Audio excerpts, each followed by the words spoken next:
अस्सलाम वालेकुम जी, आप देख रहे हैं द किरण नाज शो। मैं हूं किरण नाज। शुक्रगुजार हूं आपकी कि आप मेरे चैनल पर तशरीफ़ लाए हैं। मैं एक ऐसे बदकिस्मत घर में इस वक्त बैठी हुई हूं जहां पर जब दुनिया भर में नए साल की खुशियां मनाई जा रही थी, पाकिस्तान में नए साल की खुशियां मनाई जा रही थी, कुछ मनचले मुमानियत के बावजूद हवाई फायरिंग कर रहे थे, तो इस घर में, जिस घर में मैं बैठी हुई हूँ, यहाँ क़यामत सुगरा का आलम हो गया।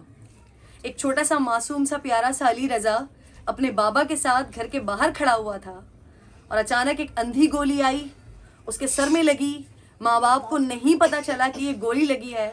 वो बच्चा ऐसे ही ज़मीन पर गिर गया। माँ बाप समझे उसको चोट लगी है, लेके भागे, अस्पताल गए। जब वहाँ जाकर माँ बाप को पता चला कि इस मासूम से बच्चे के सर में गोली लगी है, तो उनके तो पैरों के नीचे से ज़मीन निकल गई और कुछ वक्त के बाद उसी ज़मीन में अपने मासूम से बच्चे को दफन करना पड़ा। सोचिए, उन वालिदैन के साथ मैं मौजूद हूँ और उस शिद्दत को अपने बराबर में इसलिए महसूस कर सकती हूँ क्योंकि मैं खुद एक माँ हूँ।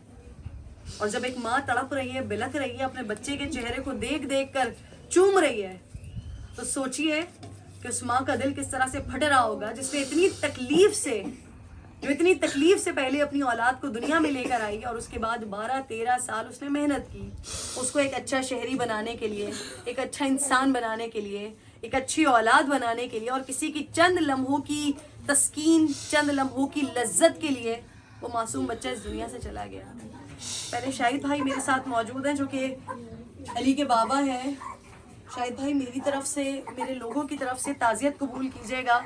ज़रा मुझे ये वाक़या, मैं कुछ बता चुकी हूँ, कुछ आप बता दीजिए, ये क्या हुआ है वाक़या, क्या सानेहा हुआ है ये? सानिया कुछ इस तरीके से हुआ है कि नया साल का दिन था। दोपहर को मैं केक लाया था बच्चे के लिए कि रात को काटेंगे। तो रात को जब मैं काम पे से आया तो मेरा बच्चा मेरा इंतज़ार कर रहा था। वो कह रहा था कि बाबा आप इतनी देर से आए, आप जल्दी आ जाते, साथ खाना खा लेते। तो मैंने बेटा आप लोग खा ले करें, मैं थोड़ा देर हो जाती है, मैं फिर बाद में खा लिया करूँगा। तो तकरीबन 11:30 बजे हुए। बेटे ने कहा कि बाबा ये जो साल है ये तो यहूदियों का साल है, नया साल हमारा तो है ही नहीं, हमारा इस्लामी तरीके से आता है, यानी कि मुहर्रम वाले दिन आता है। बाबा एक काम कीजिए, आप अभी काट लेते हैं 11-11:30 बजे, क्यों 12 बजे काटेंगे तो गुनाह मिलेगा, तो उससे पहले ही काट लेते हैं। मैंने ये तो बहुत अच्छी बात बोली, अभी चलो बैठ के खा लेते हैं। तो जब हम बैठे तो हम तीनों ही बैठे हुए थे, यानी कि मेरी वाइफ और मैं और मेरी बच्ची। मेरे बेटे ने तस्वीर खींची, फिर उसके बाद हम तीनों बैठे, इनकी मामा ने तस्वीर खींची, फिर उसको स्टेटस पे लगाया और फिर 11:15 बजे इधर बैठा, फिर भागते हुए बाहर गया, फिर मैं उसके पीछे गया। मैं फिर दोबारा यानी कि पकड़ के लिए आया क्योंकि 12 बजने वाले थे। तो फिर फिक्स 12 हुए, फिर भागा वो पीछे से घर से, यानी कि तो मैं फिर भागा उसके साथ। मैं अपने घर के दरवाजे पे यानी कि फर्श पे बैठा, मेरी बेटी गेट पे खड़ी हुई और मेरा बेटा मेरे साथ ही खड़ा हुआ था गेट पे, साइड पे, बीच गली में भी नहीं, साइड पे खड़ा हुआ था। तो पटाखे बच्चे फाड़ लेते, छोटे मोटे चाइना बम फाड़ लेते। अब जब फिक्स 12 बजे तो पटाखे भी चले और उसके साथ फायरिंग भी चली। तो मेरा बच्चा खड़े खड़े एकदम गिर गया। अच्छा, मैं समझा कि ज़मीन पे गिरा तो पीछे सर की यानी कि ज़मीनी चोट लगी होगी मेरे बच्चे के सर में। तो मैं उसको फ़ौरन लेके भागा, करीबी यानी कि 2 मिनट पे अस्पताल है, उसमें लेके भागा। उन्होंने इसको, मेरे बच्चे को वो लगाया, इसके ऑक्सीजन लगाया। उसके बाद उन्होंने बोला इसको आप डायरेक्ट अब्बासी लेके जाइए। तो जिंदा था जी बिल्कुल, सांसें चल रही थी और हाथ पैर मुड़ रहे थे उसके। तो मैं फ़ौरन उसको अब्बासी लेके भागा। तो मैंने देखा, सूरत हाल देखी मैंने रोड की, तो मैंने लगा ये वहाँ पहुँचने में तो और ज़्यादा देर हो जाएगी। तो मैंने वहाँ पर क्या बोलते हैं 4 स्टार चुरंगी पे कोई अस्पताल है उल्टे हाथ पे, वहाँ पर मैं ले गया, प्राइवेट अस्पताल ले गया। मतलब प्राइवेट में जाओ, कहीं पर भी जाओ, मेरा बच्चा अच्छा हो जाए। जब मैं वहाँ लेके गया तो उन्होंने ट्रीटमेंट किया, डॉक्टर ने, उन्होंने बोला भाई आप एक काम कीजिए, आप डायरेक्ट जिना ले जाइए, वहाँ CT स्कैन भी है और उसका नाम क्या, फ़ौरन ट्रीटमेंट भी होगा आपके बेटे का। तो मैं डायरेक्ट उधर लेके भागा मैं अपने बच्चे को। तो जिना में जैसी यानी कि अंदर लेके गया मैं बेटे को, डिपार्टमेंट उन्होंने शिफ्ट किया। वो 5-6 जो भी जितने भी डॉक्टर नहीं आती, डॉक्टर थे, सारे मेरे बच्चे के ऊपर आगे पीछे से लग गए। उन्होंने सारी मशीन, जितनी भी मशीनें थी सब लगाई, सब कुछ करा, अपनी तरफ से सारी उन्होंने जिद्दोजहद करी। तो मैंने उनसे कहा कि बाजी ठीक हो जाएगा ना मेरा बच्चा। उन्होंने कहा भाई आप दुआ कीजिए, हम काम कर तो रहे हैं आपके सामने, 1.5 घंटा 2 घंटे हो गए, हम इसलिए कर रहे हैं क्योंकि 80 या 90 साल का अगर बच्चा होता, लड़का होता या आदमी होता, तो हम छोड़ देते क्योंकि उसकी उम्र हो चुकी थी।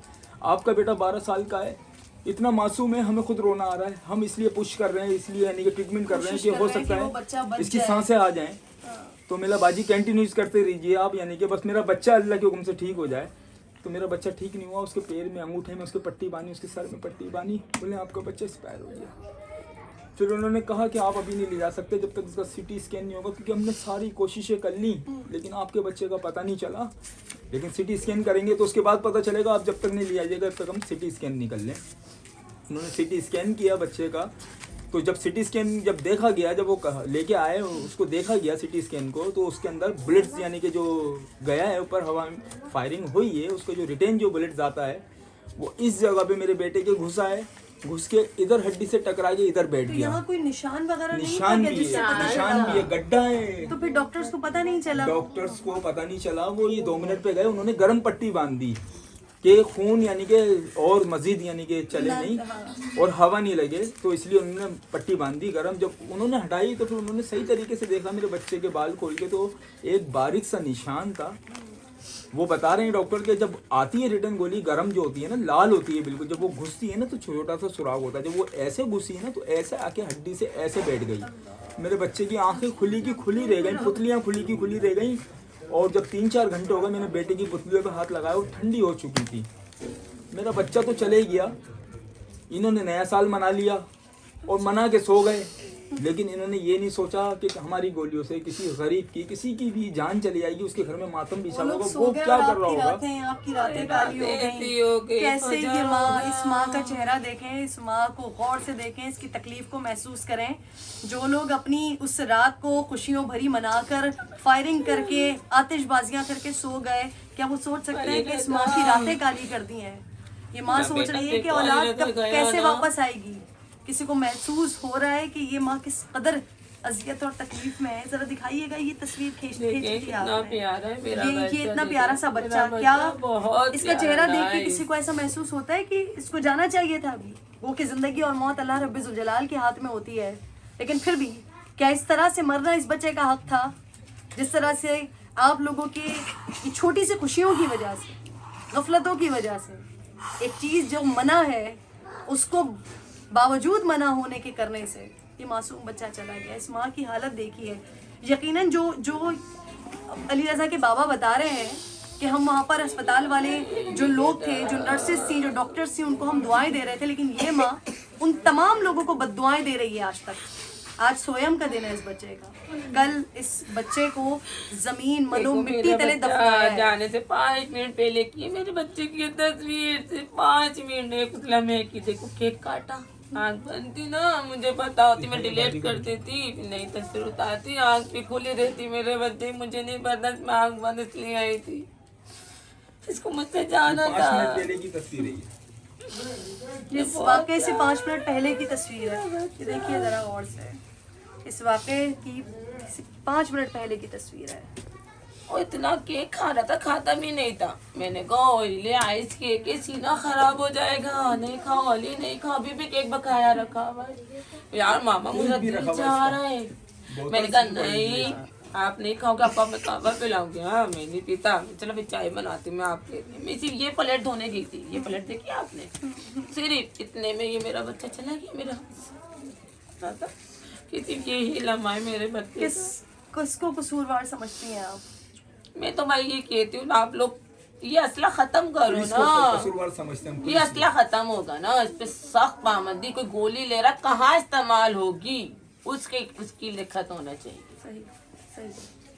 फिर पता चले। ये 2 नंबर बुलेट जो मिलते हैं इसकी तहकीकात होनी चाहिए कि ये 2 नंबर बुलेट्स क्यों देते हैं ये, और जब ये देते हैं तो इसका नाम क्या है। लोग बाग यानी कि अपने यानी कि काम यानी कि निकालने के लिए लोगों को मारते हैं, अपने यानी कि खुद शुगली मेला करते हैं, लेकिन ये नहीं सोचते हैं कि दूसरे का क्या होगा, हम तो कर देंगे। ये मंजर आपको दिखाने का सिर्फ और मेरे सिर्फ बेटे को रीजन ये देखो, है। मैंने बोला था आपको टिक्के पसंद, देखे टिक्के पसंद, लेकिन नए इतवार किए आज देखे लोग जमा है मेरे बच्चे के लिए।